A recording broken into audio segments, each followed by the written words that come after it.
I thought I knew how it felt to be somewhere wild.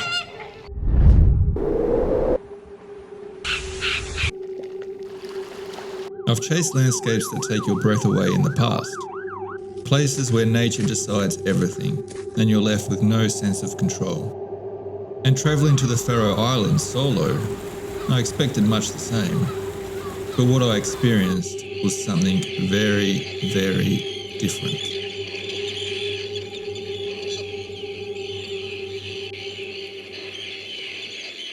I travelled here to capture these landscapes. Cliffs that have been carved out by the Atlantic over thousands of years.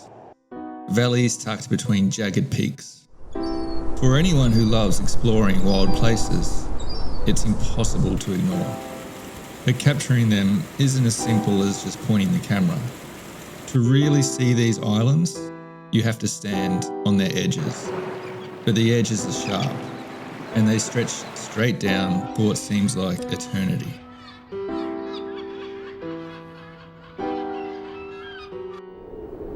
But that was the plan, to reach the cliffs and try to capture the scale of this place from above. As I started flying the drone further out over the ocean, watching the landscape unfold on the screen, I was initially filled with complete awe. But then, as I flew out further, something started to evolve. Seeing the island from above, the scale hit me in a way I hadn't expected. Here I was, absolutely alone, on a cliff dropping hundreds of meters into the Atlantic. A savage wind tearing at me and rain threatening without warning. The vast landscape was indeed stunning, but suddenly it felt alive and unforgiving. This wasn't just solitude in a wild place anymore. It was exposure.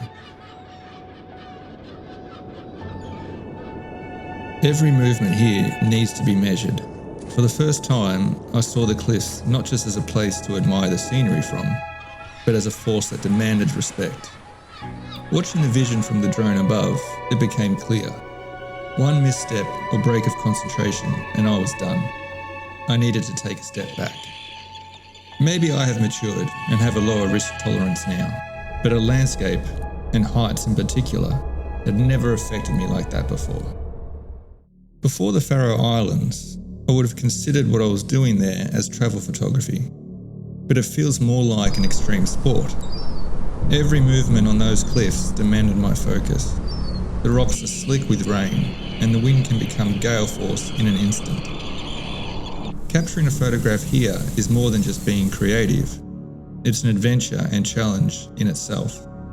This is travel photography at its extreme, where patience, presence, and courage are as important as the eye behind the camera. I also wondered, how do the locals do this day in, day out? But to them, these cliffs aren't dramatic. The wind, the rain, the steep drops, it's just home. And in that contrast, I realised something about my own experience. Fear isn't always about the place itself. Sometimes it's about how familiar you are with it.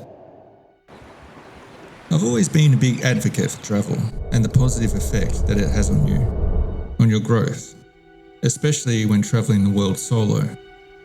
Travel is not just about experiencing those places of beauty. It's about stepping into places that push you beyond what feels familiar and discovering what you're capable of. I thought about why we choose these journeys, why we step into the unfamiliar, take the risks, and test ourselves. Perhaps we aren't even consciously aware of it. But it doesn't feel like escape. It isn't solely about the sense of freedom either. It's about learning. It's about challenge. And when you push through it, you come back with not just photographs, but a much deeper understanding of yourself and what your capabilities are.